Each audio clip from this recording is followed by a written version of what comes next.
హిందూ మతం ప్రమాదంలో ఉంది అనేటువంటి అంశాలని జనాల్లోకి విపరీతంగా ఇంజెక్ట్ చేయగలిగారు కాబట్టి, ఆ ఇంజెక్ట్ చేసినటువంటి భావజాల పరిధుల్లో మనం కథను రాసుకుంటే డెఫినెట్‌గా మార్కెట్టు మన సినిమాని కన్జ్యూమ్ చేస్తుంది అనేటువంటి ఒక బిలీఫ్ ఉంది ఆయనకి.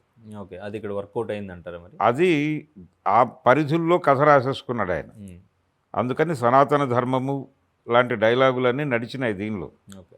అయితే ఇవన్నీ పక్కన పెట్టేసి ఆ చర్చలోకి పెడితే చాలా విషయాలు మాట్లాడుకోవాలి. ఆ గందరగోళంలోకి వెడితే. ఓకే. ఆ ఏరియాని వదిలిపెట్టేస్తే ఇది టోటల్‌గా నందమూరి బాలకృష్ణ గారి తాండవం. బాలకృష్ణ ఏ రేంజ్‌కి వెళ్ళి నటించగలడు, తను నమ్మాడు.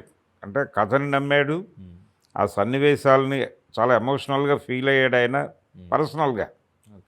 ఆయన పర్సనల్గా క్యారెక్టర్తో కనెక్ట్ అవ్వటం వలన ఆ లెవెల్కి ఆ క్యారెక్టర్ని నడిపించగలిగాడు.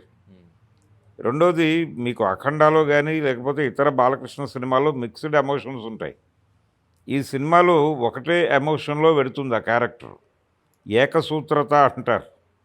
ఆ ఏకసూత్రతలో వెళ్ళిపోతుంది క్యారెక్టర్. దాన్ని సస్టైన్ చేయటం అనేది అంత ఈజీ వ్యవహారం కాదు.